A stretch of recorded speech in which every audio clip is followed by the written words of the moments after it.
கடைசியாக சுபகு தொழுது எத்தனை நாட்கள்? கடைசி சுபகு தொழுகை எத்தனையாவது நாள்?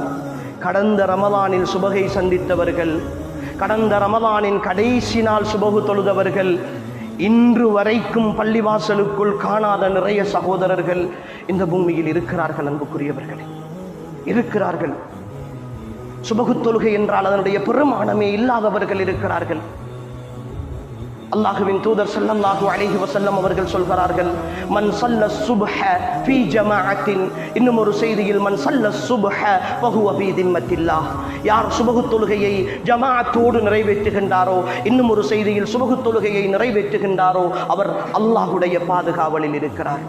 அன்புக்குரிய சகோதரர்களே, சுபஹு தொழாதவர்கள் ஷைத்தானுடைய பாதுகாவலில் இருக்கிறார்கள்.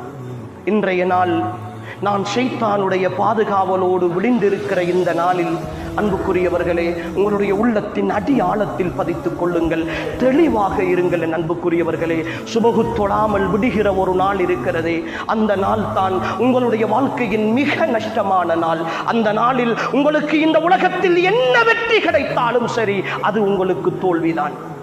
ஆனால் சுபகு தொழுகிற ஒரு நாள் இருக்கிறதே, அந்த நாள் தான் உங்களுடைய வாழ்க்கையின் மிக பரக்கத்தான நாள். அந்த நாளில் உங்களுக்கு அல்லாஹ் என்ன தோல்வியை தந்தாலும் நிச்சயமாக அது வெற்றிதான்.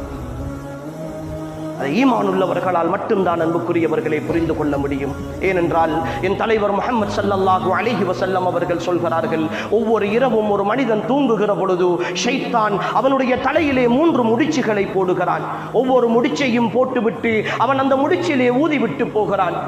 எவன் ஒருவன் சுபகு தொழுகைக்காக அதிகாலை வேளையிலே எழுந்திருக்கிறானோ, எழுந்து துஆ செய்வதோடு முதலாவது முடிச்சு அவிழ்ந்து விடுகிறது, உது செய்வதோடு 2வது முடிச்சு அவிழ்ந்து விடுகிறது.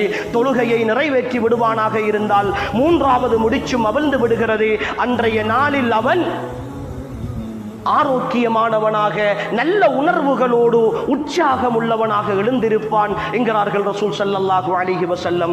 எவன் ஒருவன் அந்த சுபகு தொழுகைக்காக எழுந்திருக்கவில்லையோ, அதிகாலை வேளையிலே ஷைத்தான் அவனுடைய தலைமாட்டிலே வந்து, அலைக லைலுன் தவீல் ஃபர்குத், உனக்கு நீண்ட இரவு இருக்கிறது, நீ தூங்கு, இன்னும் நேரம் இருக்கிறது, தூங்கு, இப்பொழுதுதான் தஹஜ்ஜுடைய நேரம், சுபகுக்கு பாங்கு சொல்லும் வரை தூங்கு, இப்பொழுதுதான் பாங்கு சொல்லி இருக்கிறது, இகாமத் சொல்வதற்கு அரை மணி தியாலம் போகும், நீ தூங்கு, இகாமத் சொல்லி இருக்கிறது, இப்பொழுதுதான் சுபகுக்கு சூரியன் உதிக்கிற வரைக்கும் தொழலாம், நீ தூங்கு என்று என்னை தூங்க வைத்துக் கொண்டே இருப்பான்.